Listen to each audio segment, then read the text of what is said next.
Hello, YouTubers. Thank you for joining us for Dark Moon Podcast number 3. We, once again, have had some technical difficulties getting this bad boy on the air, so we thank Jon Darkly for coming to our rescue and recording our show, and also for sitting in with us and offering his insights on our topic of the day. I'm Willow, and my lovely co-host is Yerevan. And today we have a pretty meaty subject going on. We are going to be talking about the cult mind, and we're going to be deconstructing cult think, culty ways of thinking. We're going to be deconstructing pyramid scheme hierarchies of power, which are basically what support the cult mind. And we're also going to be deconstructing New Age, which for readers of mine, everyone knows that is a pet topic of Willow's. So we're gonna throw down in this show. We also have some specific examples that we're gonna go into, including another astrologer that I've had a personal interaction with that is currently being exposed in media. But anyway, first, thanks for joining us, Yerevan and Jon, and it's very nice to see both of you guys. Thanks for delving into this topic with me. So ultimately, we are in a period where abuses of power are being exposed, and this is indicated astrologically by the planet Jupiter, which basically makes everything it touches bigger. It's sort of a cosmic spotlight, transiting the sign of Scorpio, which is hidden subtext, hidden emotional and psychological realities, power dynamics, sexuality, misuses of energy, misuses of power, misuses of sexuality, all of these subjects. Basically, the murky subtext is kind of being forced up to the surface. But ultimately, we have to make sure we get all of it, right? We have to make sure we get every last bit of this murky subtext, because what happens generally is one tentacle springs up and we lop off that tentacle, but it's ultimately the entire power mechanism that we need to be understanding and breaking that down and deconstructing that, and really just nullifying the influence that pyramid scheme hierarchies of power have over us. And so what I'm referring to as far as pyramid schemes of power is really literally just that they are set up like pyramid schemes, where there is a sort of a figurehead at the top of the pyramid, in the pyramid cap, and then basically under that person there's there's some inner circle people, and then there's lower and lower rungs as you go down. And the New Age mechanism is definitely set up along this in this way, but so many of these mechanisms are in existence. I just came into personal contact with what I would call the truth teller TM segment of this, where certain individuals are promoting themselves as these sort of power to the people truth tellers, but they're really dirty. They're using dirty energy to keep themselves at the top of that heap. And I was actually plagiarized recently by one of these individuals. We're also going to be talking about New Age. We're also going to be Yerevan's going to be talking a little bit about a little bit of culty thinking around ayahuasca, which is probably has been melded into certain New Age beliefs. But first of all, I'll just do a little primer, if this is conducive with you two, of basically what is the New Age mechanism, what is it, and what does it do to people's minds. So I will say I first came into contact with New Age when I started studying astrology, and I didn't realize at the time that so much astrology, so much modern day astrology has been merged with New Age beliefs, and most likely astrology through the ages has been merged with New Age beliefs without disclosure of that fact. So as I was studying astrology, I was also sort of assimilating certain ideas, certain ideology, idioms, ways of thinking that were actually New Age in origin. And it wasn't until actually The Secret came out, and that was a huge phenomenon, creating your own reality, manifesting abundance, all of this type of talk, that I realized what New Age, that I realized basically that I had been parasitized by New Age thinking without my permission. And this is ultimately how New Age thinking spreads. It spreads in a kind of parasitic way, in a meme sort of way, so a viral sort of way. And people will be promoting New Age ideas without understanding that that's where those ideas come from. So they think that they're just speaking the language of consciousness, or an evolved language, or they're just coming from an enlightened perspective. But it's actually all out of the New Age 101 handbook. All of the things the ideas that they're putting forth. And so ultimately what New Age is, I believe, is a mind control mechanism and a spiritual control mechanism. It's set up as a spiritual hierarchy. So the idea is that there is this specially evolved race, this spiritually enlightened race of people, and it's the New Age people that are basically living in a more enlightened dimension from the standard human beings on Earth, and that affords them certain privileges because only enlightened people know how to manifest abundance, which is, i.e., a bank account, big old fat bank account, or Rolls Royce, or mansion to live in, or what have you, right? So, and this is old shtick as well. Christianity has also used this kind of manifestation of the people who are the best Christians are also the richest people kind of idea. But basically, it's designed to divide us into the enlightened and the unenlightened, the evolved and the unevolved, the awakened and the unawakened. And my argument is that is a false division. That's Hegelian dialectic stuff, and ultimately believing that you're of a superior consciousness from anyone else is probably an indicator that you aren't coming from a superior consciousness level, I would suggest. So again, the specific ideas that are being spread are sort of spread virally, or people pick up on these ideas and then they sort of proselytize themselves. And there's a lot of different ideas that come from New Age. As I mentioned, The Secret, creating your own reality, manifesting abundance, that kind of thing. The idea that these people are evolved beings, evolved consciousness. They come from a consciousness level that they have to share with the rest of the people in order to sort of propel themselves up the ladder of spiritual hierarchy. There's an element of believing that people live in the fifth dimension, or whatever dimension. So a dimension other than the physical reality that most people, the peons live in, so to speak. I'll just read a few. Law of attraction, that would be a New Age kind of idiom. Raising your vibration. All part of the divine plan, all part of the divine plan, all part of the divine plan.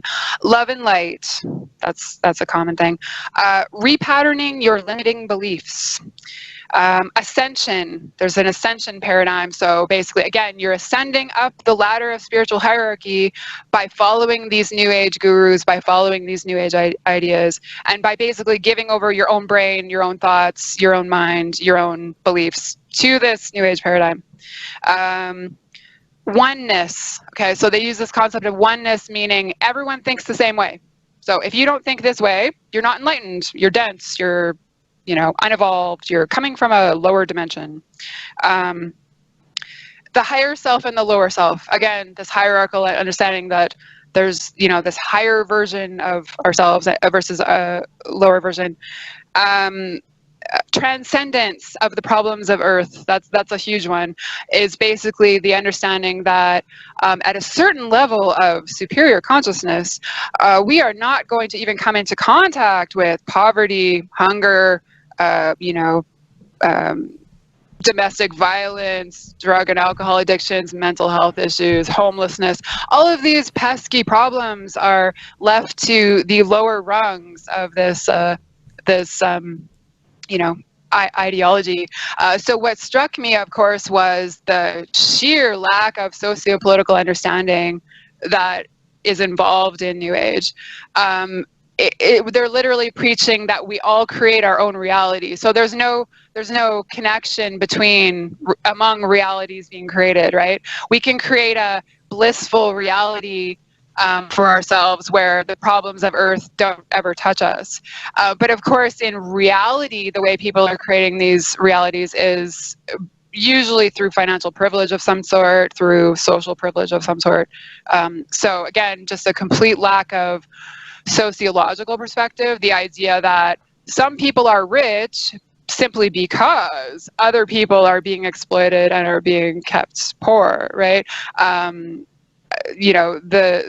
system in many cases is set up in this way to reinforce, those class dynamics, as opposed to ever sort of getting on top of those class dynamics. So yes, this ultimately is kind of the New Age in a nutshell to me. And the most disturbing thing, as a person who strives to be an independent thinker and strives to encourage other people to speak from their own perspectives and use their own words. As a writer, words are sacred, writing is sacred. It's nothing that should be manipulated. So the fact that people are allowing their own thoughts and views to be sort of whitewashed, and they're allowing these sort of New Age idioms to come flowing freely from their mouths, to me is really disturbing, and it's also a distraction really from people digging in with the problems of Earth as we experience them. So it's keeping people from doing practical things to help change things for the better, because they would rather sort of isolate themselves in this understanding that they're above it all, or they're more enlightened than it all. So I am a public New Age critic. I've been a public New Age critic since early on in my astrological career, so at least 12, 13 years now. So I've come into contact with this ideology many, many, many times. And I'll mention it a little bit later with the astrologer that I'm going to be bringing up. So now I'm just actually curious, Yerevan, what your own take is on this, because you have lived most of your life in an area that has quite substantial New Age pockets, quite substantial. There's this pretty strong stranglehold on that sort of pseudo-enlightened consciousness and power grid. So what have you experienced on those fronts? Well, I definitely agree with most of what you said. I think in addition to being this sort of hierarchical or holier than thou mentality or outlook, it's kind of a coping mechanism for many people, because they know how messed up things are in the world, and like you said, they've taken on these different phrases and this sort of New Age dialect that is just they've kind of absorbed through osmosis, and then they adopt this philosophy and they start to believe it because it's comforting for them, just like Christianity or any other religion is comforting for some people, because it helps them to make sense of this crazy world that we live in. And for example, there are people that talk about these different dimensions in the sense, we are shifting from this dimension to this dimension, because maybe they're trying to make sense of this very real we are going through different shifts. I mean, there is something to be said for collective shifts that happen, and people have different ways of explaining that, but I do agree with what you're saying, that it's also this sort of cop-out from doing the real work that it takes to move through the challenges that we're faced with, because it's like, oh, well, just send love and light to that person, just light a candle, just pray, that'll make it all better. And I'm a little bit torn, to be honest, with that whole idea, because on the one hand, I do pray, I do believe that thought contributes to reality, but action also does. You can't just do one and neglect the other. I mean, we are not just mental beings, we're not just physical or beings, we are a combination of body, mind, spirit, and we are here for a reason, incorporeal. So it's like we have to integrate all these different aspects, and I think people they use these New Age concepts as a way to kind of shun that responsibility of doing the real shadow work, quote unquote, because a lot of New Agers do talk about shadow work, and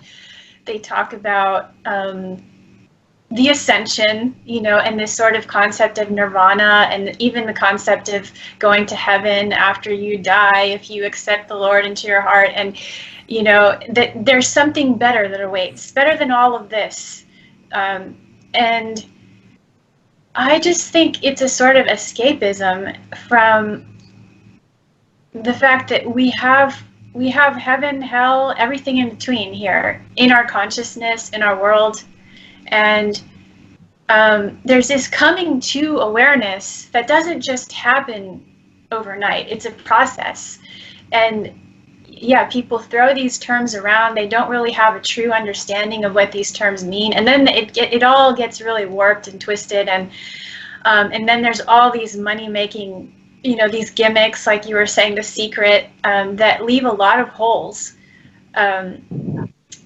for people, because it gives people the idea that it's just that easy. Just make a vision board and just think positive, or think about that bicycle that you want, or think about that new lover. It's like you have to make some psychological shifts. You have to make some feng shui shifts. You have to make some lifestyle, dietary changes. Maybe you have to start thinking about not your only money. that, but sorry to interrupt, but not only that, but I mean, you also, one of the problems with New Age is that it teaches people that they are God, right? And ultimately, I think most spiritually aware people would reject that idea. So there is and I wrote about this related to the Secret. Is it really a good idea for people who have been raised on consumer capitalism to have their every want and every desire instantly manifested? There's a reason why certain things don't happen the way that we want them to, right? But with the Secret, people are taught to sort of blame themselves, right? Because, there's some impurity in you, or you don't believe that you deserve it, or, there's some kind of and there might be an element of that, but that's not the total picture, so to speak. Well, I was going to touch on that as well, the whole aspect of materialism. Like, why are we so focused on obtaining more things? There's a huge emphasis on that, even on these Abraham talks. And acquiring, like, that's going to make your life better if you get what you want. Maybe getting what you want is not going to make your life better, but more complicated. And maybe there's a reason why it's so hard to get. Maybe either it's going to make your life worse, or maybe you have to earn that. Maybe you have to do some more work on yourself. So yeah, these are all things that the New Age fails to really mention, and it's all very glamorized, of course. And I'll just touch briefly on the whole ayahuasca thing, which just ties into the whole psychedelic fad, which really began in the 60s. And I personally don't have anything against psychedelics, because I think at certain times, under certain conditions, they can be healing. However, they have been very much misused and abused and glamorized. And what nobody talks about in this movement, or this whole fascination, I think it is a form of just fascination, because people I'm not really seeing a whole lot of spiritual growth come of this, but there's a lot of talk of spiritual growth. And what people don't talk about is the fact that there's this sort of die-off effect that, I mean, there's this sort of, like, after people do all these ayahuasca trips, and they have all these revelations, right? And they see the light, or then they come back, and they might temporarily think they're this enlightened being now. They've just been totally healed, and that they can heal others, you know, just with their thoughts. And what I'm actually seeing is that those people don't seem any more evolved or enlightened than they were before. They're not necessarily handling their life issues any more, you know, adeptly. They're not necessarily, they don't have any more integrity in their relationships than they did before. So I'm asking, how are you applying this, you know, vision, this enlightenment that you obtained on your psychedelic trip, on your great awakening of spirit? I mean, and then they just keep going back for more. So it is a form of addiction and escapism. Yep. And the thing is that any true shaman, any true medicine man or medicine woman worth his or her salt knows that there is spiritual and physical homework to be done after. It's not just you take this thing and then you're set to go. There's a whole ritual, there's a whole, you know, kind of before, during, and after effect. There's the after effect where are you going to do the work? If you cracked open some part of your subconscious, something that you didn't really have access to before, the real work, the real test of how helpful this was to you, are you going to pay attention to the vision? Most people don't. They just slide right back into they slide back into their routine, and then it kicks their ass. The thing is this medicine will kick your ass if you don't have full respect for it. And none of these hippies who are just always talking about it, and there's so many groups around here in the Bay Area and in Northern California that regularly get together and have these ayahuasca meetings, and they swear by it, and then they become some of those virtue signaling people who think that they're above the rest of the crowd because they've done this and they see the light, and they're somehow more, you know, they think, oh, you know, Ajna Center open, yeah, you know what? Your life is just as it's very trendy. It's very clicky. It's not more so than the people that are struggling to pay their rent, or, you know, you're just as messed up as anyone anywhere else, as far as I'm concerned. I mean, with exceptions, of course. I'm not saying everyone who does this is in that state, but overall, I would have to say that is the trend. Yeah, definitely. It definitely appeals to the spiritual ego. So people believing that they're somewhat a cut above, and, you know, you can see that in a number of different angles. And also the element of solipsism, which I've also brought up multiple times, the idea that really the only thing that matters is inside you, right? There's nothing else. There is no external reality. It's all just your own consciousness and your own, you know, and that may be an element of the experience of life, but ultimately, I mean, even the story of Buddha, you know, he strove for enlightenment, then he reached enlightenment, and then he realized that the real work was to turn around and turn back to earth and dig in, you know, get busy on what he saw that was not kind of an enlightened or divine nature happening on earth, right? So it's the same kind of sense where these mechanisms are being used to actually separate people from any type of socio-political responsibility for awareness, responsibility for action, responsibility for like dealing with the nitty-gritty issues, right? It's all, as you're mentioning, sort of designed to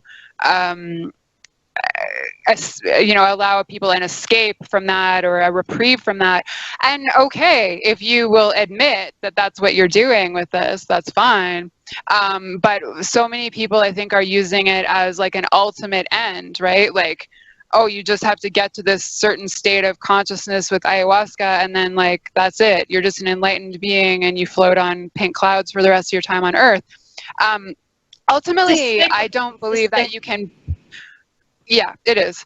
And ultimately, I don't believe that you can heal or be a healer without also healing macro level. So you can try to heal yourself over and over again, but when you're being bombarded with chemtrails and radioactive fallout and GMOs in your food and chemicals, pesticides and herbicides in your food, and electromagnetic pollution, direct energy attacks, for God's sakes, geoengineering, you know what I mean?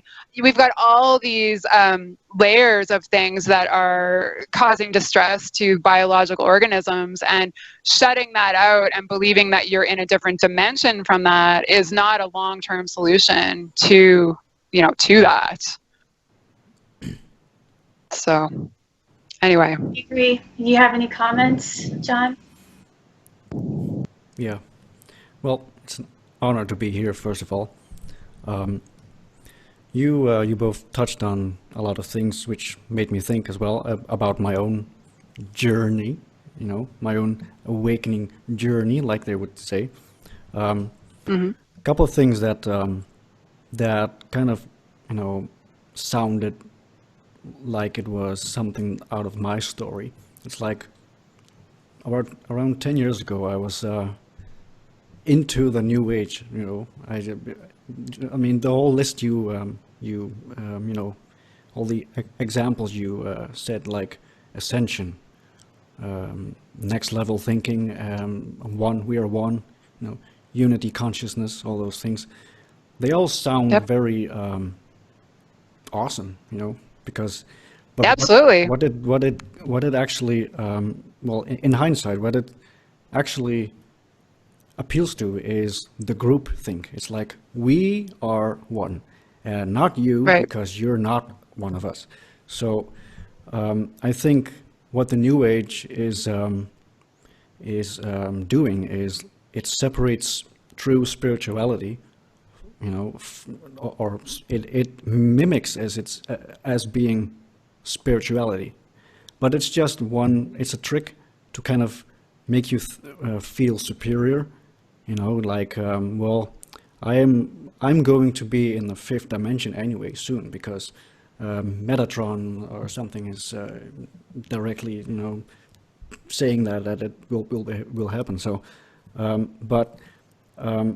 like you both said, it's the work afterwards. You can have your spark of inspiration or your enlightenment, like I also had, because I've had some mushroom experiences. Like, well, they were profound, but the thing is that you will get over it, and I don't even want to feel that every day. I don't even want to be in that state every day, because I know I'm really aware when I'm in this trip, when I'm really not grounded. That's not really, that is, I mean, on this earth, in this time, you have to be really grounded, to kind of accept your own reality. And the whole thing with, I'm creating my own reality. Well, if everyone's doing that, if everyone is creating their own reality, I mean, this is just one big schizoid reality then. I mean, it's like, it appeals to the group. And one more thing I would like to add is like, the whole thing with intention, it's about intention. Well, there are a lot of sickos here with a certain intention. So do you just leave them out because they're also here? They're also part of your reality. But if you're trying to convince yourself, well, I'm creating my reality and you're creating your reality, then you shouldn't exist in my reality. But the fact is that they do. It's like, we're all here, so we have to deal with reality, I guess. Well, yeah, and you said something about the group think and the oneness, and what I wanted to say before that reminds me of something I didn't mention about the whole ayahuasca cults, because these are cults, literally, and the fact that they promote doing these drugs in group settings in order to dissolve personal boundaries, which I do not think is healthy, especially when you're going to crack open all that, you're going to be everyone in a room unlocking the gates of hell of their subconscious. What the hell is that? That's insane. But are these groups led by, like, supposedly people of superior consciousness? Like, is there a group leader, or are they just coming together how do the dynamics work as far as the group dynamics, as far as you know? Sorry, what you asked about the power dynamic? If they're being led by a person who's taking on this role as a shaman, or what have you, is it kind of led by a person that everyone sort of looks up to? And most 9 times out of 10, there will be an ayahuasca medicine man or woman from the jungle, from Peru or something, and they come to the U.S. And I think also you never know what kind of integrity these people have. They could be just taking advantage of stupid Americans again. Oh, okay, they'll pay me this money to do this. Again, I don't want to just, put everyone into that category that does this, because, sometimes, hey, whatever works. But I just see this whole thing going on, and I can't help but notice that people seem just as egotistical and messed up as ever after these experiences.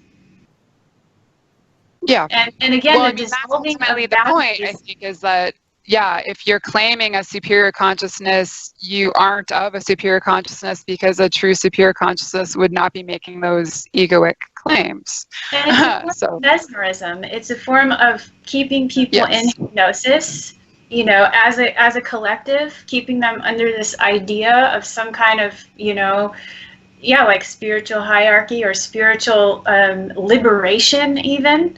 Because now I'm far and above that pain. It's a way actually to disassociate from people's shadows. Instead of actually doing the work, it gives an opportunity to actually, it's dangerous, because you begin to disassociate, like, that's not me, that was some other, definitely, that's my multi-dimensional self, and I have now evolved into blah, blah, blah. It's not.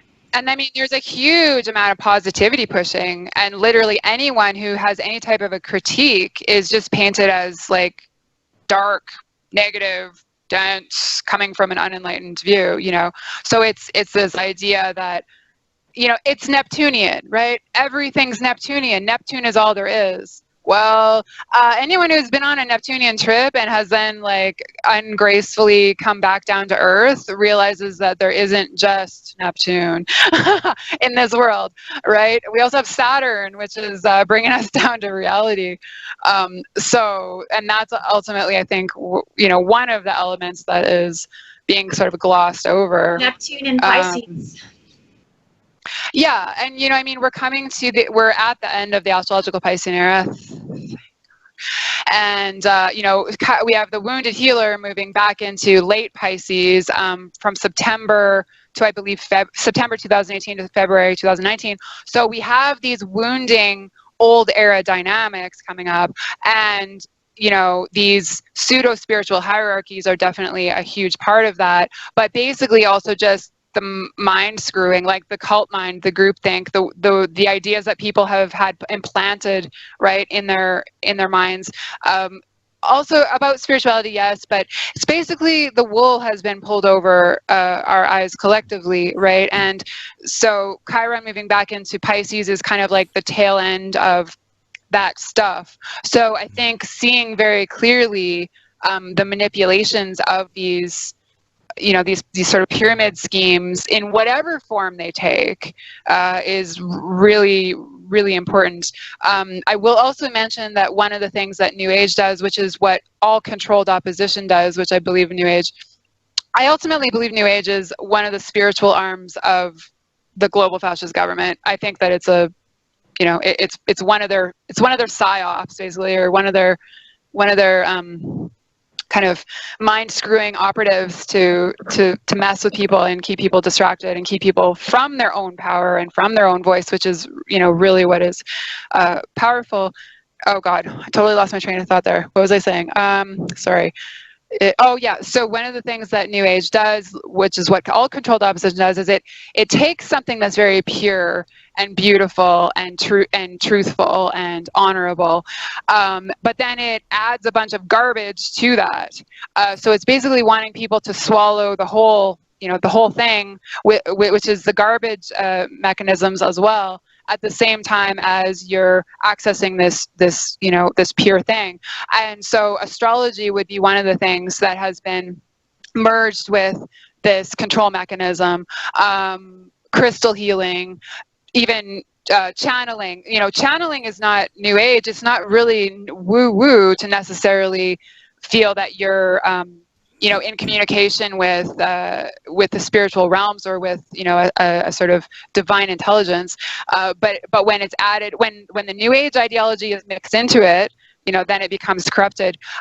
Yoga, that's a huge one that has been taken over by new age. Reiki, any type of energy healing going on. Ayahuasca would be one of the things that they would bring under their the health food industry, the organics industry, so these things are not bad in and of themselves. It's actually just the way that they're being used and the way that they're being corrupted, right? And I obviously take a strong stance when it comes to astrology, because I feel that astrology needs to be protected, and it is a sacred art. So it's something that people who know it and people who know how to use it have to use with great responsibility and care, and have to make sure that these sort of detrimental ideas or detrimental energies haven't sort of hitched a ride on what you're doing. And having to filter out the kind of manipulative elements or the control-based elements is kind of fine-tooth comb work. Like it's quite difficult at times, because so much of what's popular is ultimately of this controlled opposition mechanism, right? So it's also the truth teller dynamics. So it's not that these truth tellers, like like Alex Jones, for example, just to use the one that's in the news right now, but there's zillions of them. There's zillions of Alex Jones wannabes out there. They're taking legitimate truths, but then they're adding a bunch of, blustery garbage, a bunch of control dynamics. They're turning people into sheep, basically. Even though the truth-telling brethren are always calling everyone else sheep, you know what I mean? Which is so ironic. But ultimately, they're looking to this figurehead to tell them what to do, to tell them what to think, to tell them what action to take or what action not to take. And that is that's an outdated paradigm from the astrological Piscean era. So it's the master-student paradigm, right? Where, again, this master is put on this pedestal, and we're all supposed to just give over our will, give over our minds, give over our wallets, even give over our bodies to this guru on the pedestal. And this has been going on for so long now. I mean, we had Jonestown was probably the biggest kind of, almost 1,000 people drinking the poison Kool-Aid because Jim Jones, the cult leader, told them to. But then we also have people like Osho, who are still lauded, who are still held up as these, incredibly wise people. And it's not that he didn't have some good ideas. It's that the whole mechanism around him was bullshit. The whole power dynamic that he was furthering with the way that he was operating was garbage.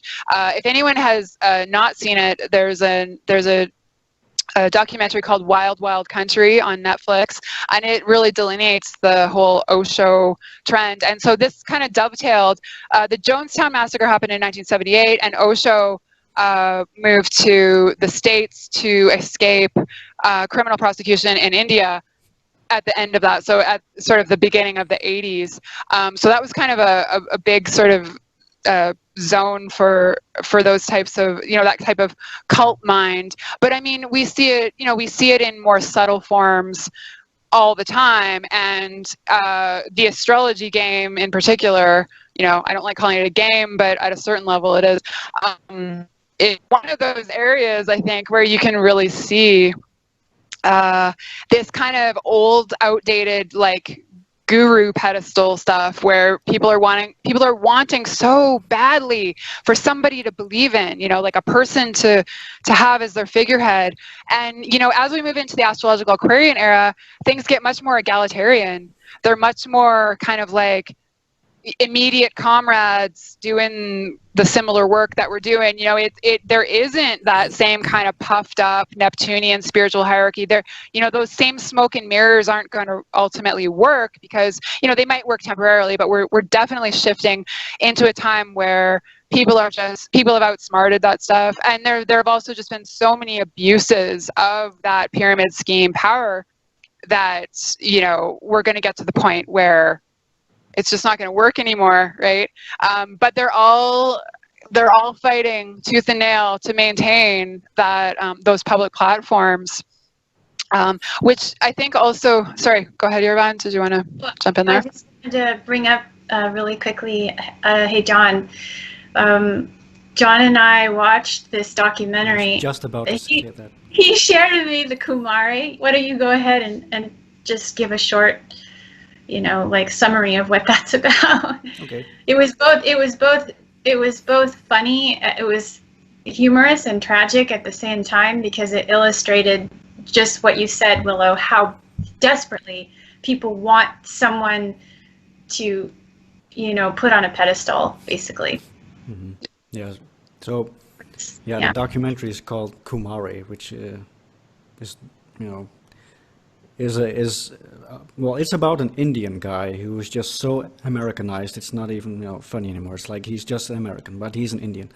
But he was trying to show, or trying to prove, or as an experiment to kind of you know, portray himself as being this guru, this Indian guru. So he adopted this Indian accent, you know, which he didn't really have, but he just did it, and called himself Kumare, hired two of his girlfriends, you know, to kind of do all the PR stuff.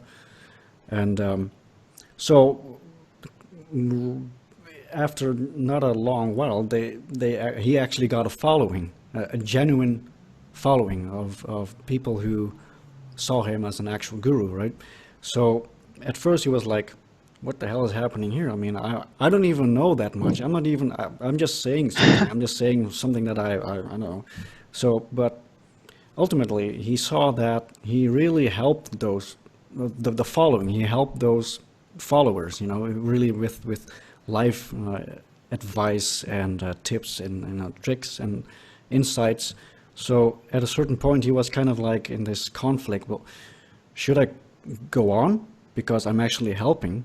Or should I just expose myself as being, you know, as trying to prove the point that no one actually needs a follower, a leader, but, you know, which kind of proves the point that you already know everything that there is to know if you just do your own work, you know, which is his own, which was his conflict. Like, well, I'm going to expose myself right now. Oh no, that didn't really work, because now he got more followers. So he just, okay, just one more thing and one more show, and then I will do that. So it got postponed every time. So at a certain point, at the last you know, confrontation, if you will, he just kind of showed up as himself. You know, he shaved his beard. He had the long hair. He already had long hair, I guess, but he just shaved, and he came in with jeans and a shirt, like, and he just tried to say, you know, like, today is the big day of confrontation. You know, I'm going to expose the biggest lie, and all this. It sounded so spiritual, you know, but he was actually trying to say, I'm not a guru. I mean, I'm an illusion. I'm an illusion, and everyone was like, oh yes, you're an illusion, and he was like, no, I am an illusion. I'm fake. Yeah, you are. Oh, yeah. So it's no, God damn it. I'm not. So at the final day, he just said, well, I was trying to prove the point that I'm just some guy from New York, you know. You guys were just following me, but you didn't really need to. And funny thing is that a big portion of his following did see the actual advice in the whole thing. Like, they actually got something out of it. You trickster, you. But the other guys were just, they wouldn't have it. They felt duped, and they felt like their ego was kind of, you know, hurt, and they couldn't really fathom that they were being duped, but in a good sense, because he actually gave some good advice, like you don't need a guru, right? Because I'm just a friend, I can just tell you straight up. So that was a Yeah. really interesting documentary, because it shows how people want the whole spiritual process to feel good. They want it to feel nice and good and fluffy and all, But the reality is, it can be, but it's not always the case, because through shadow work is not really fun. It's painful as hell. So, but that's the point, to kind of, well, it's shadow work. It's not light work, because you have light work and you've got shadow work. I mean, those terms get kind of mixed up, I guess, in some circles, I believe. I don't actually know what shadow work means, but I do understand what you're getting at, as far as it's not just a merry-go-round all the time with flashing lights and unicorns and... Yeah, the shadow work is kind of this Jungian thing, like you have to kind of confront yourself with the darker aspects of yourself, the more yeah, but then again, it's the self, so that really bugs me, like where people are always internalizing, always focusing on the inner work, and it's just more purification of the inner world. It's not just that, right? So it's also like turning to the outside world that does exist, unless you've convinced yourself that it's also an extension of you. So yeah, I do see that there is an element of that, but I think that that's also overemphasized in the well, that's thought the point of the day. I think that he was making and that I made earlier, is that is actually a term that is tossed around. It's casually tossed around in the New Age movement when people don't really even understand it, and it's not, and it too is glamorized, and so, I mean, what is it? It's a term that is used to describe the process, the willingness and the process to delve into one's own psychology, no matter how dark it is, in order to heal. But there are other ways of saying it's a catchy phrase that New Agers like to use, basically. Yeah, but it's also kind of turned on people who have legitimate critiques of anything that they're being told, right? It's a way to turn people back on themselves, as opposed to really addressing the issue, right? The crux of the matter. So yeah, it's thrown around and tossed around, and you're right. There's a lot of like dime store psychological terms that are used in all of these pyramid schemes. And yes, mesmerism as well. And it's basically they figured out a way to flood the crown chakra. That's the only way that I can express it. And maybe also the third eye. So people are having these like very heady, out of body, pseudo spiritual experiences around these guru type people. And so then they tie these, heightened experiences to these guru type people. But Osho, for example, was a hypnotist before he became a pseudo-enlightened guru. And there's definitely an element of mind control techniques, mesmerism, all of this type of stuff being woven into it. So it isn't necessarily even just like, oh, well, you're so stupid, snap out of it, right? It's literally a kind of a psychological bombardment of terms, ideas, but also literally just these mesmerizing techniques that are used to make certain people have this kind of charisma around them that just sort of sucks people in or draws people in. And so anyone worth their salt will actually be working to dismantle those dynamics, not to reinforce them. So if anyone's trying to put you on a pedestal, and Yerevan, you probably have experienced this at times as well as an astrologer and a healer yourself, I definitely have, where people want to kind of put you in that place, and you have to actively deconstruct that and dismantle that and say, like, no, that's not the point of this. The point of this is like, it's you, right? It's you who are really meant to be taking on this information and taking on this, work or awareness or action or whatever it is, right? From your own perspective.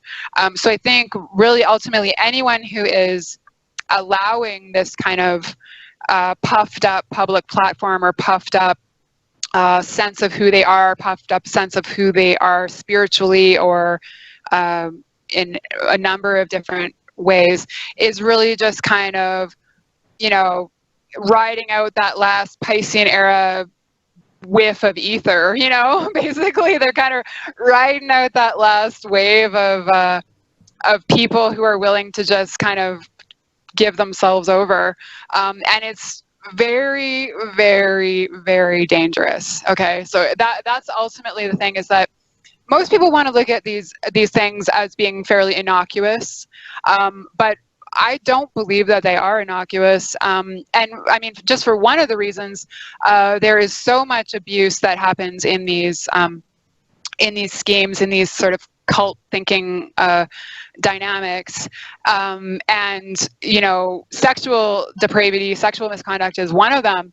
But I mean, Osho's crew was tied to attempted murders, poisoning an entire town. They took over an entire town with their own armed militia. I mean, these things can get out of control very, very quickly. If you look at Bikram yoga, right? Hot yoga, what a huge craze that was. Oh my God. Like, for a while you couldn't go anywhere without someone just freaking about Bikram yoga. Well, that guy, is an accused rapist multiple times over of people who were involved in his yoga scheme, right? And he used to do these classes for masses of people, like hundreds of people doing yoga. And he would do yoga in a Speedo and a Rolex. That's what he wore to do his, So right there, I'd be like, no, we don't go there. But he had the mesmerism going. He had these hundreds of people just like soaking, just wanting to get close to him, just wanting to get close to the real Bikram yoga guy, and then it comes out that he's, there's sexual misconduct going on. There's literal rape going on. He's been accused of rape, multiple times. So there's always something dirty going on. And then this is what Jupiter and Scorpio is really kind of putting the spotlight on, and really kind of bringing into our collective wisdom, our like cache of collective wisdom right now, is that when power dynamics are being misused, there's so many versions of how those power dynamics are being misused, but ultimately it's a domination subjugation type of realm, right? Where the dominant force is the person that's on the pedestal at the top of this heap, and the giving over of your will to these people and believing that they're literally like superhuman. In a lot of cases, they're beyond where most people are, is just ripe for ass biting karmic lessons about misplacing power. And this kind of segues into one of my concrete examples, which is Eric Francis of Planet Waves. He's an astrologer who was very much, he has New Age roots, New Age ties. He has a lot, certain amount of that ideology, but he also puts himself forward as like sort of a renegade type of person. Again, kind of a truth teller, rabble rouser type of person. And there are a number of astrologers who put themselves forth as that, and not just astrologers. And I've unfortunately been sort of siphoned from a number of these guys who are actually setting themselves out as critics of New Age, but who are actually New Age themselves and are reaping the rewards of the benefits of that mechanism and the increased popularity, the increased public profile, etc. of that, while they're putting forth kind of these very weak supposed criticisms of New Age, but that are also, but again, it's just a controlled opposition mechanism where they're pretending to be opposition in opposition to it, but they aren't. So yeah. So anyway, back to Eric Francis. This is an astrologer who has a huge following. He's definitely been sort of placed on that, spiritually evolved platform or pedestal, as we have been outlining. And he has recently been exposed for, he's recently been accused of multiple counts of sort of sexual misconduct, and using his platform and his power as an astrologer and as a writer to sort of manipulate women into, you know, doing sexual things with him, which of course is one of the primary abuses that goes on in these, you know, in these dynamics, in these pyramid scheme dynamics. So Eric Francis has, so 24 women have gone on the record, have had recorded interviews involving some type of sexual depravity or sexual misconduct in relation to him. And again, usually it's coming through professional channels or through activist channels. So in situations that are supposed to be purely professional or activist based, he's then, you know, using that as a platform for sexuality. He's also used, according to the accusers, he's used offers of free chart readings in exchange for posing nude for him, or you know, things of that nature. So again, it's this kind of murky area where astrologers are meant to be of utmost integrity, of utmost responsibility, and I would say most professional astrologers are that way. But there's definitely a lot, because we're bringing in these tail end astrological Piscean era themes, these puffed up, you know, pseudo guru themes. You know, there are also people who are not practicing astrology with complete integrity and authenticity. So what's happened with Eric Francis, so the 24 women were recorded, and then that basically brought dozens of other women out, you know, with stories about things that he had done, including other professional astrologers that have worked with him.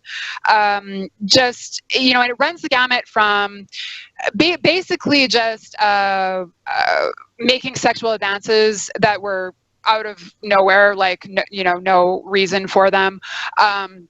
He actually started harassing a woman because she had turned him down. He started showing up to different according to her, showing up to different places where she was going to be, private events that she was holding. He would show up there. One woman I just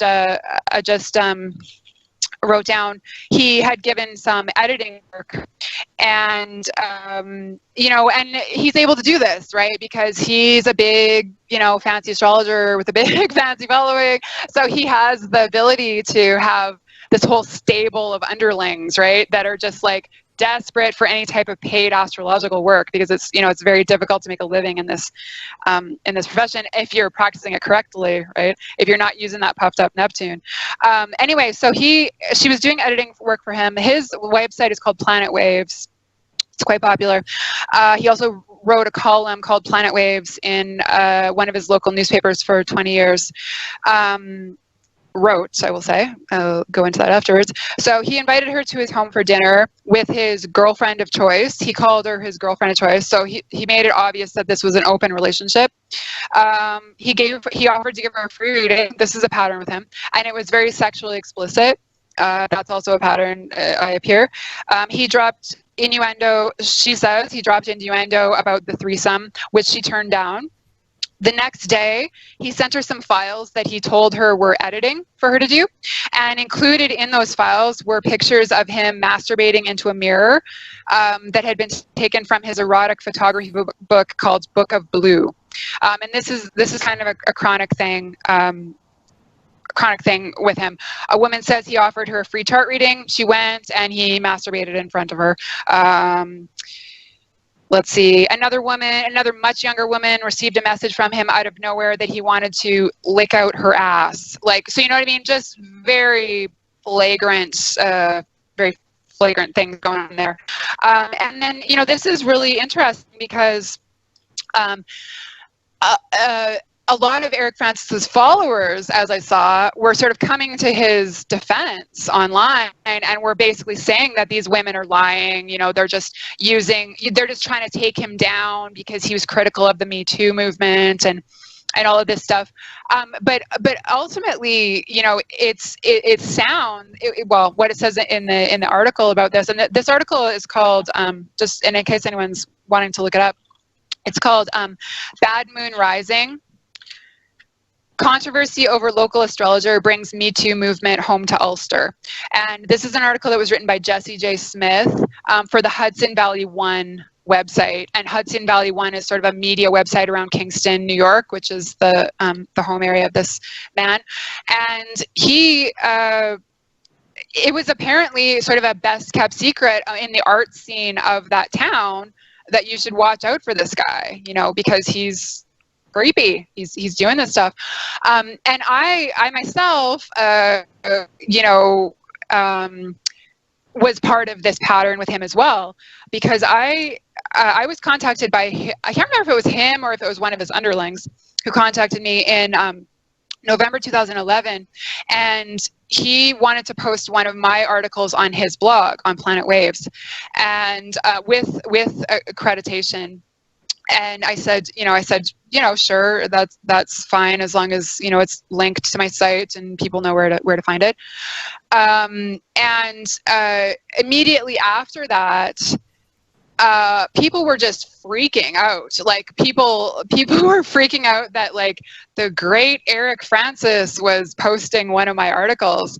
And like I already considered myself his equal, you know, intellectually and astrologically. So to me, it was not a big ego boost, or I didn't really care so much. I mean, it was just another thing that happened in, you know, in the scope of things. But people were just really beside themselves that, you know, I'd been discovered by this big name astrologer.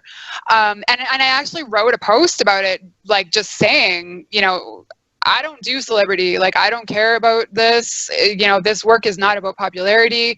It's about something much deeper than that. And I'm not being discovered. I'm not anyone's protege. I don't need to be taken under anyone's wing. You know, this is not what's going on here. And again, his followers came from his site and just kind of attacked the crap out of me and called me like an unloved narcissist, and said what a big mistake I was making, because, you know, I should have been, you know, super grateful and like down on my knees begging, you know, being grateful for this situation. But anyway, in the meantime, what Eric Francis had proposed was that I come on board his site as a ghostwriter. And this was shocking to me. Like, I had no idea astrologers even had ghostwriters. I've come to learn that certain big name astrologers even have ghost readers. So they pay underlings to do astrology readings for people, and the people believe that they're getting the reading from the big name astrologer, but they're actually getting it from the underling. And so in the case of Eric Francis, people are reading his site, believing that he's written what's on that site. And I'm not saying he hasn't written, you know, a fair, substantial part of it, but he has ghostwriters that are basically pumping up this unsustainable public platform that he has set out for himself. Because, you know, as I'm sure you know, Yerevan, real astrological work and real astrological research is heavy lifting, and you can't crank that stuff out day after day after day, year after year after year. You know what I mean? It's not possible. So once you get this kind of pseudo guru pedestal, that's what people expect, right? They expect daily updates, daily information. So the way that he was feeding that was by hiring these underlings. And so of course I was disgusted, because, you know, astrology to me is sacred. My writing is sacred. I would never entertain that.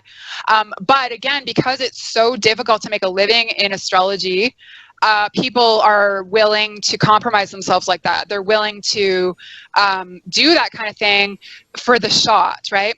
Because what Eric Francis did once in a while was he would then publicize a new astrologer. So one of his ghostwriters, he would publicize them, and then that would launch this huge public platform for them, right? And so that's ultimately what, you know, what a lot of the astrologers were hoping for, I imagine. In addition to a paid gig, they were hoping that eventually they'd be one of the chosen ones, and they'd get, you know, boosted up to you know, the higher rung.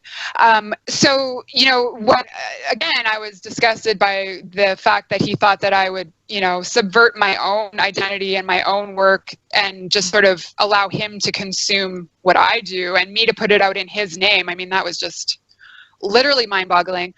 And I mentioned, he also mentioned the fact that he could maybe send me readings he didn't want to do. Again, that's dirty energy, because, you know, you're consulting one astrologer. You can't just get passed off onto another astrologer and expect it to be the right dynamic. It's just not going to work. So, and then the other thing that came out was that he had certain New Age ideas. And I said to him, well, you know, all these other things aside, you know, I'm a staunch New Age critic, so I'm not going to be able to align myself with, you know, a New Age, you know, a soft New Age, I would say, type of site. So, and he got very hostile. He got very hostile about that. But the other thing that he had done that makes me believe these women wholeheartedly was he turned the subject to sexual matters very unexpectedly, and like, it really kind of grossed me out. So we were having this, what I thought was a professional exchange. And then he starts talking about his views on sexuality and how everybody's all just so uptight and, you know, blah, blah, blah. And he told me he was a female identified male. So that meant that he could speak as far as what it was like to be a woman. And I was like, no. Oh, wait a second. I have to comment. All of a sudden, you're just go ahead. There's a name for guys like him. They're called snags. It's a sensitive New Age guy who are goddess identified. And like, I was living in Sebastopol for a long time, and it's known as goddess country. And it's so goddessy that even the guys are goddesses. And there are a lot of these types out there that are just so female identified, and you know, you have to wonder, is it so you can get laid? Because you're so much a girl now that I don't even see how women will think of you as a guy anymore. Well, I mean, that's the thing. Agreed. And that's the thing that comes up is, like, if you're so female identified, why are you preying sexually on all these young women? Like, are you a lesbian female identified then? Because that really doesn't make sense. You know, why are you preying on all these women that are like 20 years younger than you and are at a obvious power differential as far as like the interaction that you're having with them? You're an established like pseudo guru, you've had a 25 year career, etc., you know. So yeah. And also he looks like a man, so it's like, no, you don't know what it's like to be in the world as a woman, because the world interacts with you as a man. So you know, it's just, but yeah, it's a snag. I've seen a lot of these types. It's not just hype. This is not just, you know, two uptight, bitchy astrologer females complaining about this. I've seen this. I've had conversations with these guys. They've come up to me and they've tried to get with me, and I'm like, so not interested. and it's just incredible.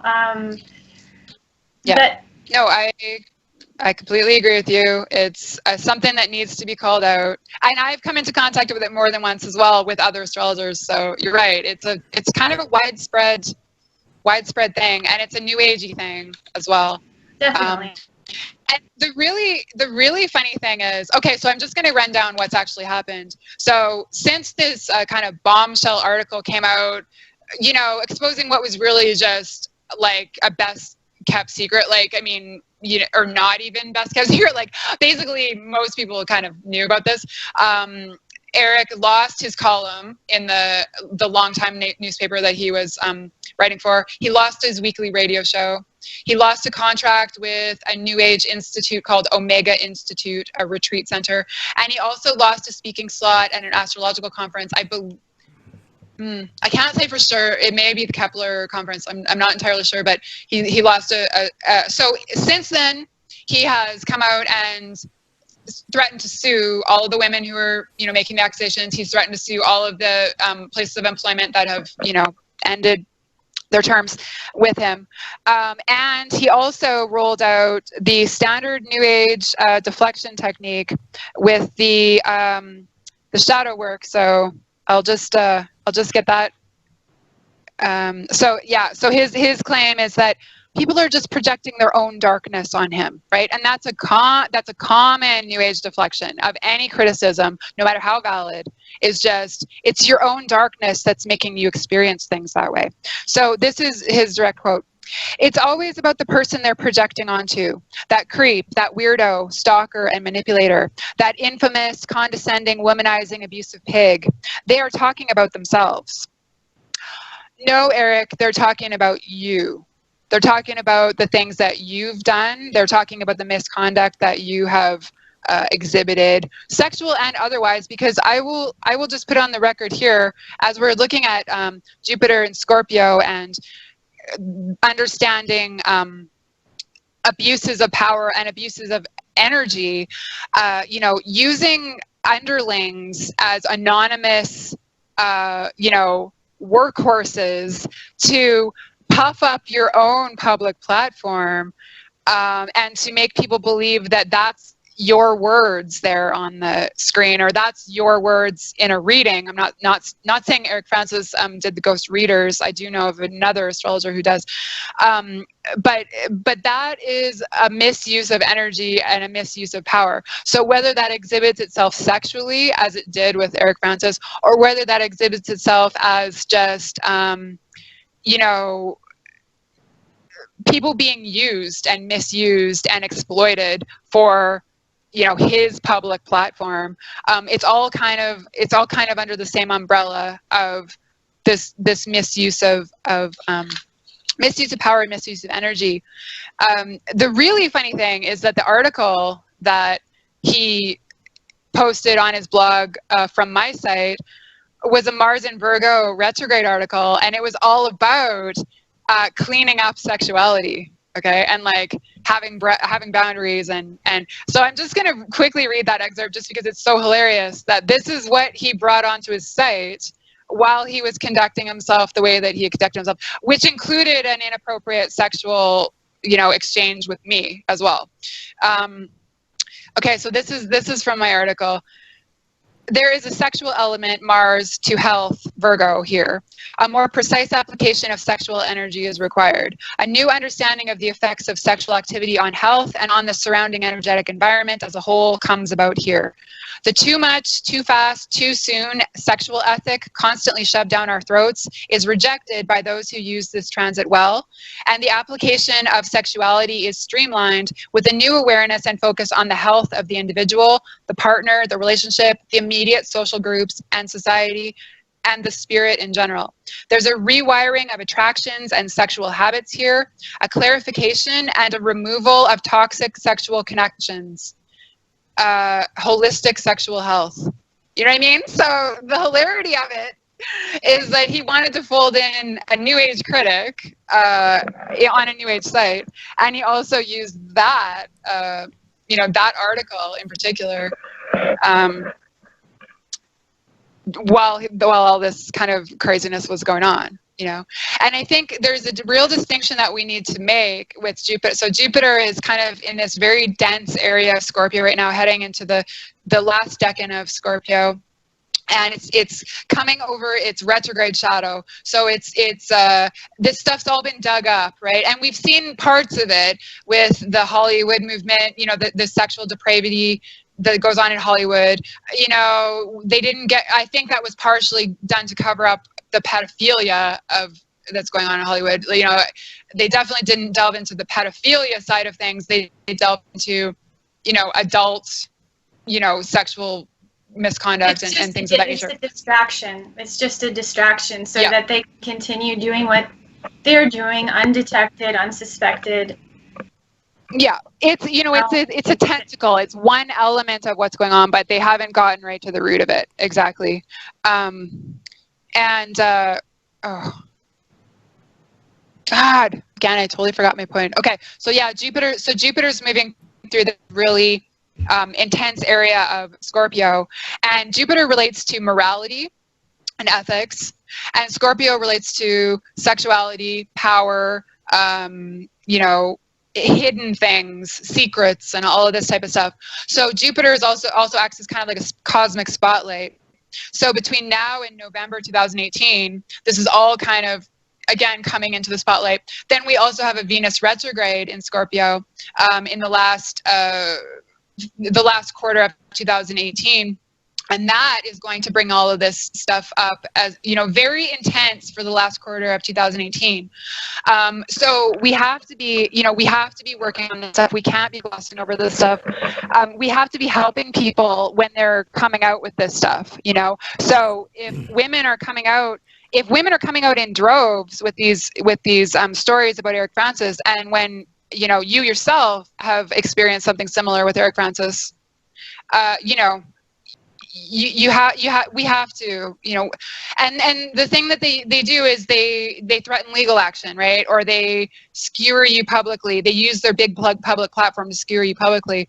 But, ultimately those are just tricks, and the truth will prevail. But back to the Jupiter and Scorpio thing, we're really carving out a new era set of standards, and it's sexual standards, but it's also, the way that we use power as well.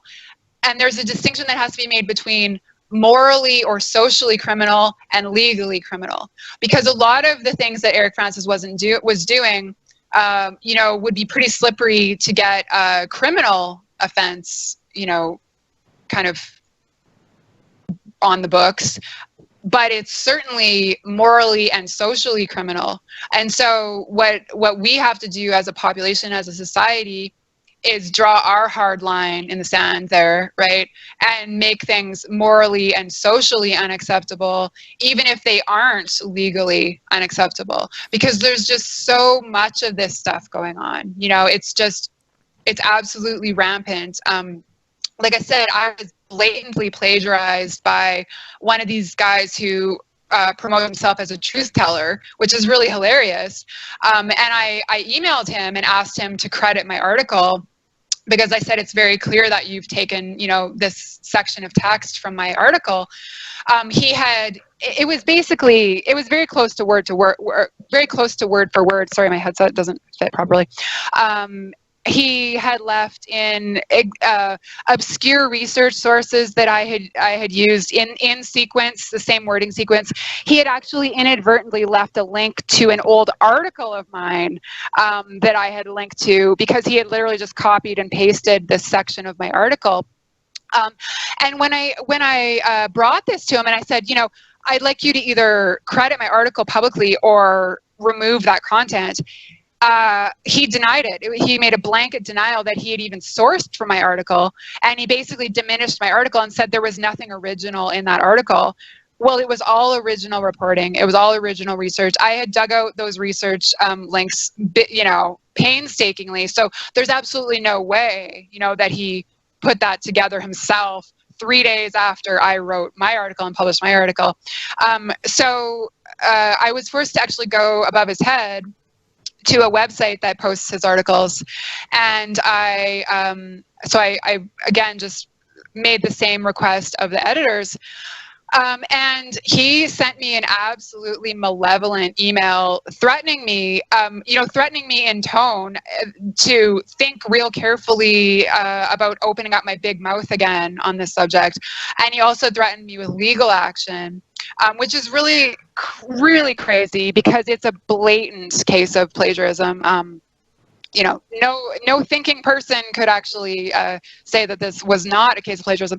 But this is what happens when people get desperate and when they start to feel their power start to shift. You know what I mean? They start to feel these houses of cards coming down and starting to, the foundation was always, inadequate. The foundation was always shoddy, but it's really starting to, where those Aquarian winds of change are blowing, and, people just aren't going to be, putting up with this anymore. They're not going to be allowing this anymore. But this is what happens: is people get vicious, right? And they try to hurt you, and they try, even if they're in the wrong, even if they're blatantly in the wrong, they're going to try to hurt you.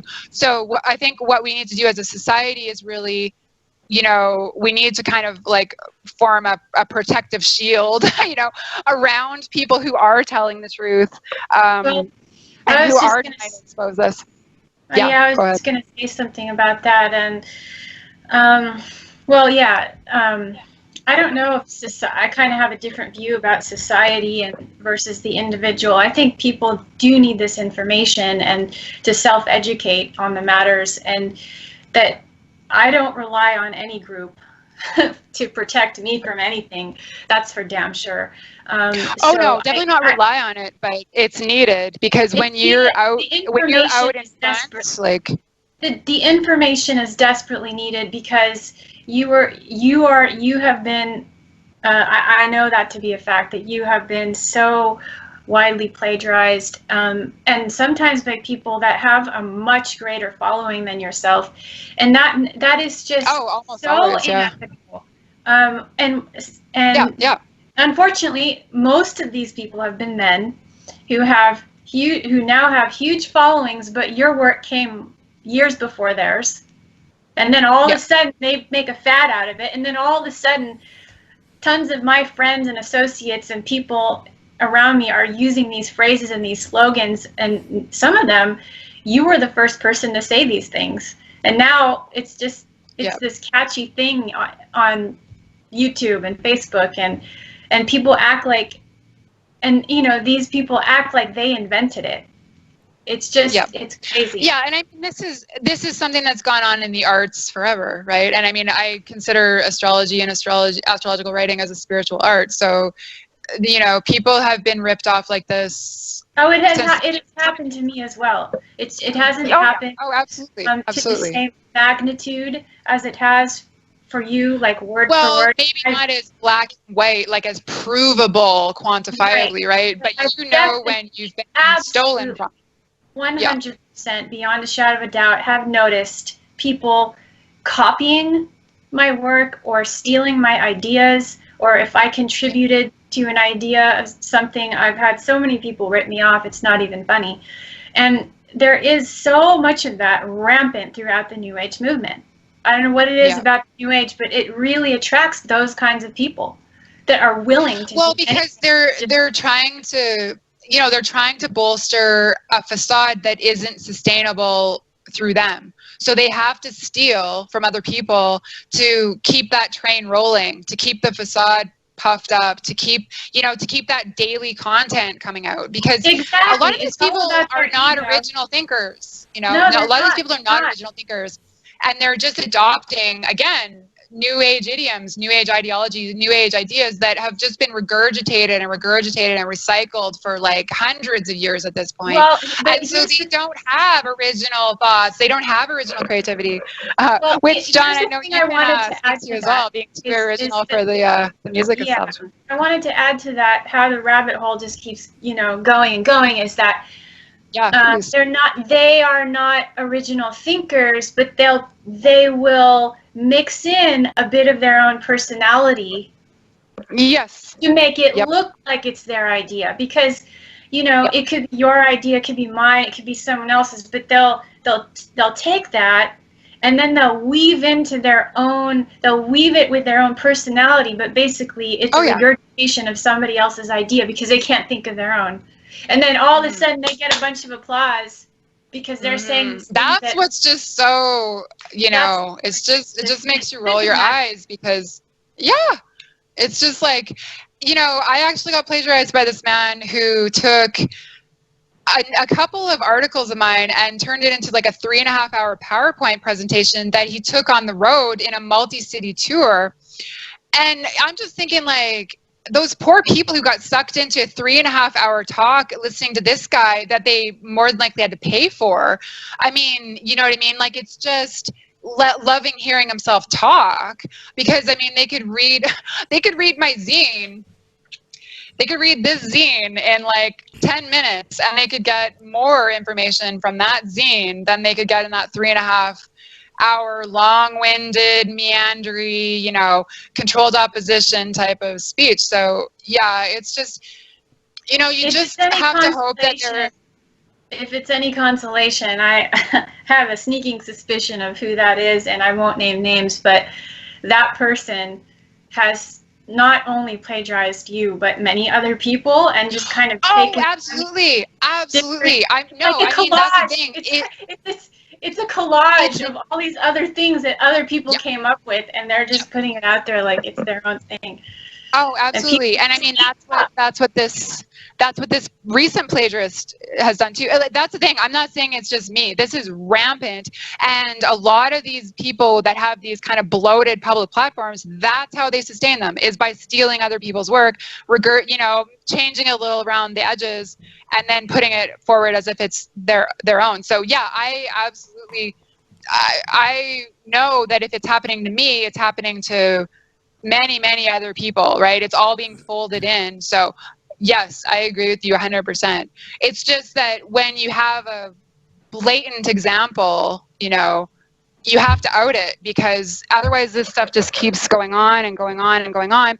And people like us, who are actually the straight talkers, who are actually doing the real stuff, get passed over, right? And are not allowed our public platform, our rightful kind of public platform doing this work, because we're constantly being kind of siphoned from and downplayed and ignored and all of this kind of thing. When they'll take your ideas and they'll take your work and they'll take your words, to bolster their own shit show, and it's just. Well, it's changing. If there's anything I'd like to say to people right now is that if you're watching this and you have any questions in your mind whatsoever as to who are these people, who are these, cheaters and stealers and liars and truth tellers or liars in disguise of truth tellers, all you have to do is just pay very close attention to the words that are being spoken, how they're being spoken, how are the things being presented, and then compare notes. Compare a whole panel of different truth tellers, so to speak, and see if you can find any thread, a similarity. Do they all speak the same language? Are they all saying the same thing, or does one seem to sound a lot like another? And because I've seen men plagiarize men too, and not just men plagiarizing women. And so, like the person that I'm thinking of, it's like, well then, that's the hint I'm going to drop you right now, is just pay very close attention. Like if you see one person and that seems very similar to another, which one came first? It's really not that hard.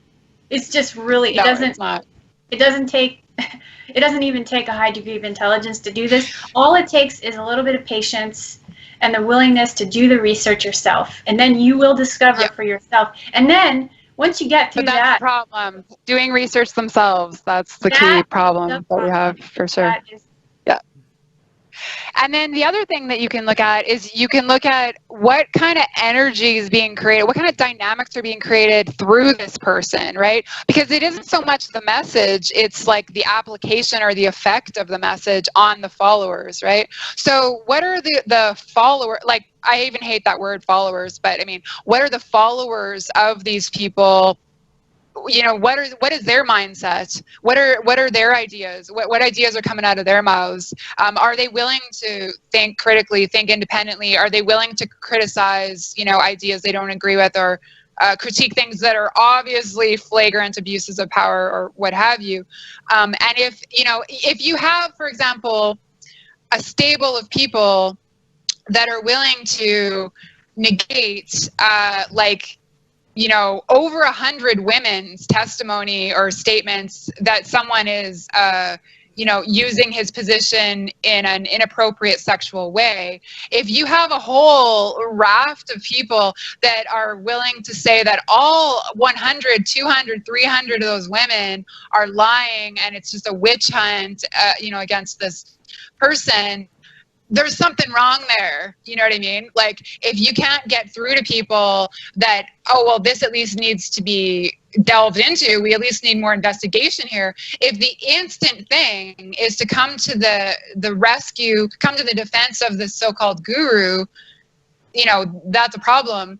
And that's what really struck me about that Osho. I know we're getting really long into the show, but anyway, I'll just make this as a final thing. That's what really struck me about that Osho documentary, Wild Wild Country, was that even after attempted murders, poisoning an entire town, like sexual misconduct going on there, abuses of power going on. They had the whole place surveilled, so everyone was under surveillance the whole time. It was all of this stuff. Still, 35 years later, you had devotees of Osho who were so vehement in their support and their defense of him, despite everything that happened, right? They're still just fighting tooth and nail for this guy's legitimacy, like to try to put forth that this guy's legitimate. And it's like, that's the thing that really disgusts me about New Age, but about all cult thinking, right? About all kind of controlled mind control, controlled thinking, controlled groupthink, is that it steals people's brains, it steals people's words, it steals people's ideas, it steals people's time on this planet. And some of these people are never going to break out of that. They're never fully going to break out of that, because they're so devoted to this false figurehead and these false ideas and this false pyramid scheme. And that's really ultimately, when I say these things are dangerous, that's one of the elements, is that you can literally take leave of your senses, take leave of your logic, take leave of your own rational mind for years or even your entire lifetime after being immersed in this stuff. So it's true. Well, it's something we have to look at. And sorry, go ahead. Oh no. I know we are probably running a bit out of time. I just want to give you, Jon, another chance to chime in if you had anything to say about that, and then we could wrap it up. Mm-hmm. Well, a lot has been said. Only thing I think add to it is like many other things, whether that's the art industry, fashion industry, music industry. It is so easy to subvert that, because you both spoke of how hard it is to make a living doing, being an astrologer, and that's because you are real, and most people don't want the real thing. They want the superficial, easy to grab thing. They want the just enough of psychology, but not the actual core wisdom, because in my field of being a composer and in the music world, well, it's not really a world, but I can tell that for me it's hard to make a living doing what I do, because I am real, and I could sell out. I could easily sell out, and I've even tried, but it's like every fiber in me is like saying no, you're way off your path now doing this. So the same thing with the whole new movie industry, the music industry. It's like the quality is lowered, but by doing that, the reach is wider, and the same thing with astrology, I think, or the divination arts as a concept in itself is like we want this topical thing. We want this superficial version, the quick, the fast food version of astrology, of divination, like, because that kind of tells you a lot of about the average Joe, like what we talked about in during this whole talk is like you can see what markets the best. It's like quick and just enough that makes you kind of think, before going to bed, and then forgetting about it the next day. It's like, oh well, it's Jupiter and this or that, so I better. So, but it's they don't really understand, and I'm not saying that I understand it fully, because I'm really interested in astrology and all that. So I'm not. Well, you're nailing that dynamic because it's like you're saying, it runs across the gamut of all the arts, and you've run into it yourself. You know, being rejected by basically an institution of the musical establishment for being too original, right? Mhm. I mean, that's insane. That's literally insane. To us, it's But insane. that's also what happens in you know, all of the arts, and including the spiritual arts like astrology. Is if you actually are an original, you have something to say, and it's not something that maybe people have been exposed to in the past. It's not easy on people, right? Because they don't have a frame of reference for it. It's made, you know, incredibly difficult. But I'm just glad that, you know, I'm glad that you didn't sell out, man. I'm glad that your soul did not allow you to sell out, because it would have been a huge loss to the world. There's no doubt. Yeah. Well, you know, I mean, the things that I would have done to sell out is, I don't even want to think about, you know. But Yeah, writing commercial jingles or something. yeah, I mean, that is, I mean, I do write songs or make soundtracks for people who need it, but it's not like, Oh yeah. like for example, my family or immediate, you know, friends, they would say, oh, you can definitely work for this broadcaster or that TV show. It's like, Yeah. well, no, I do not. No, I can't. I'm sorry. I mean, I may Yeah. have the It's not skills to do possible. so, but it's not possible for me. It's like when one of my family members, I won't say who, said, "Oh, you should try to go. You know, you should do readings for the Kardashians." Oh Because yeah. Oh God. I'm like, no. Can you imagine? Can you imagine how much recovery time that would require for you? Oh, Like, just you come into contact with that? Like, oh it would my just be stars. insane. I can't Yeah. even. Yeah. Absolutely not. No, it's, you know, it's true. And the thing is, like, it's the harder path, but the only thing harder than being real and legit would be not being real and legit. That's the way I always look at my life, is like, the only path that would have been harder than this was not taking this path, right? So so it's, you know, and ultimately when we're doing a show like this, we're looking to speak with people who do see beneath the surface facades, and who are looking to go deeper than the sound bites and the match your lipstick to your ascendant sign, or, you know, choose your artisan cocktail according to your Venus sign, or, you know, whatever little tidbits they're looking for.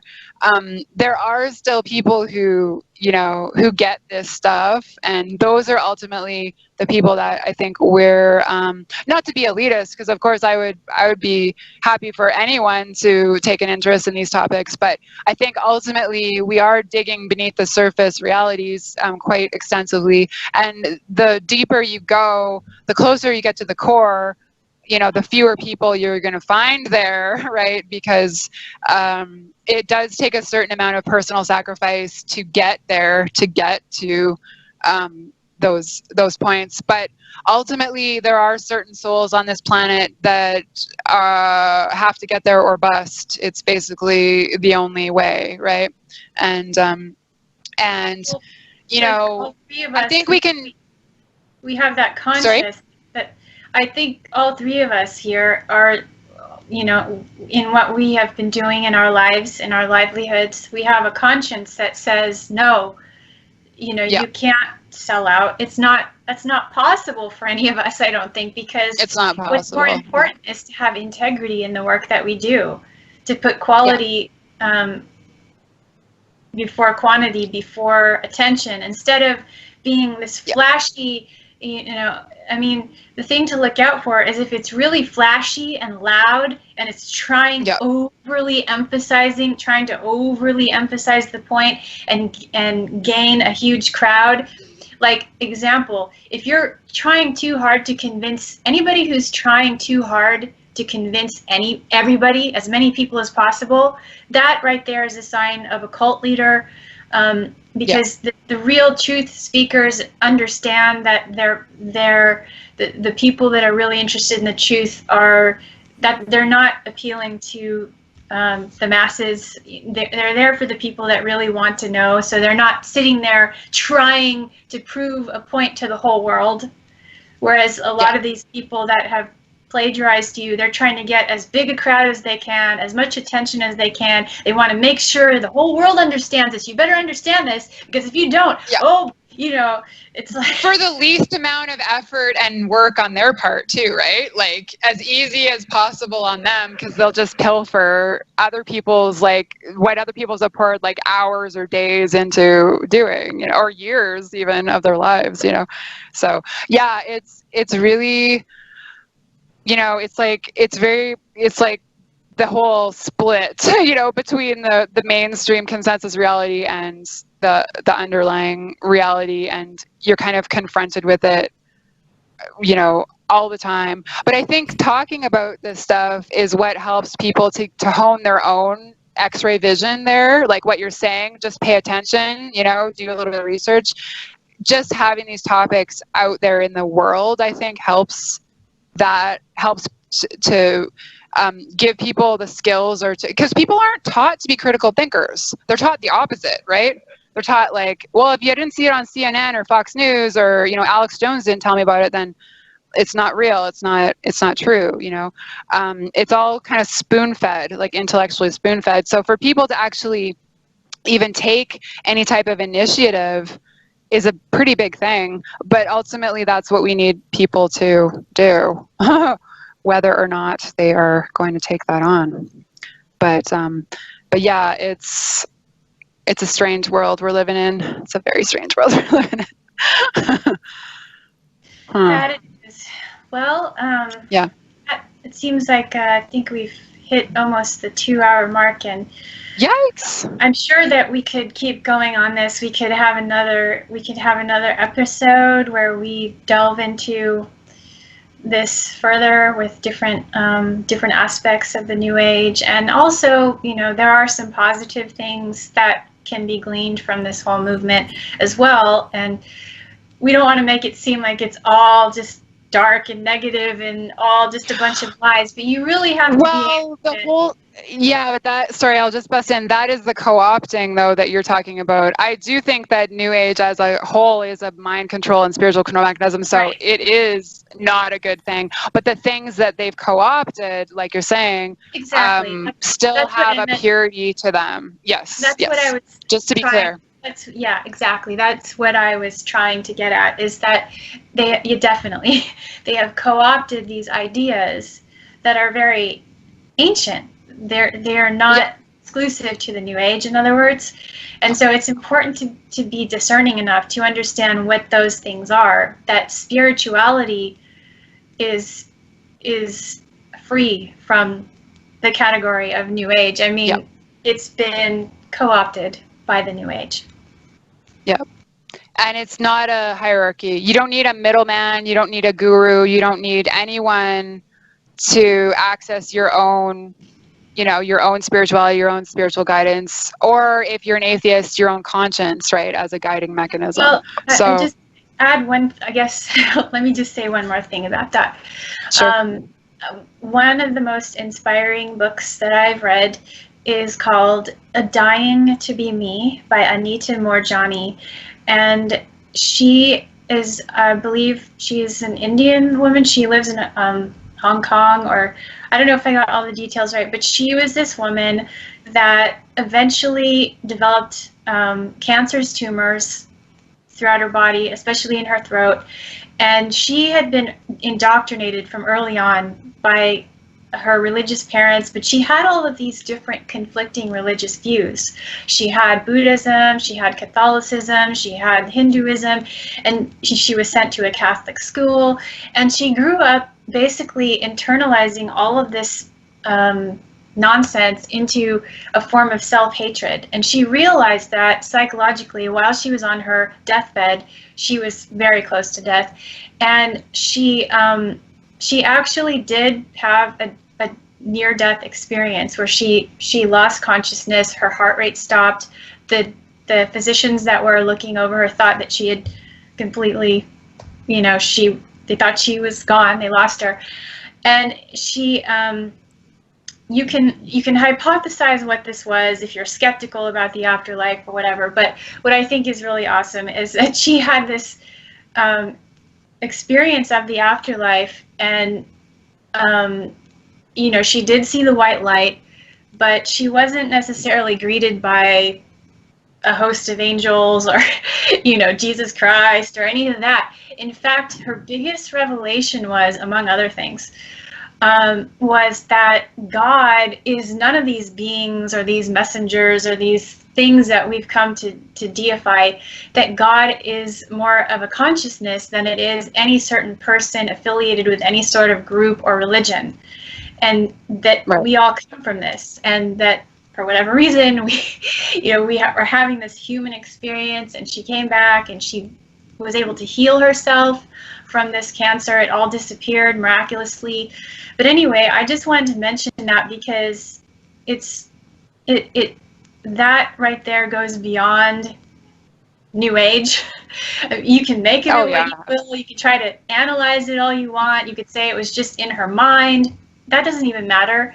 I think it was a beautiful sort of, it was a beautiful epiphany, in my opinion, about what true source and God is, because it's beyond. Oh, definitely. I mean, a lot of people, live with that knowledge, right? So it's a natural thing in human beings. Not necessarily. Some people, do not have a spirituality, but I myself do. So yeah, I agree. It's just what exists. It's just what is. And these externalizations are usually just some form of manipulation in my mind. Some good can come out of it. Absolutely. The New Age made astrology popular. So maybe I wouldn't have even come across astrology if the New Age had not made astrology popular. I've heard that as an argument.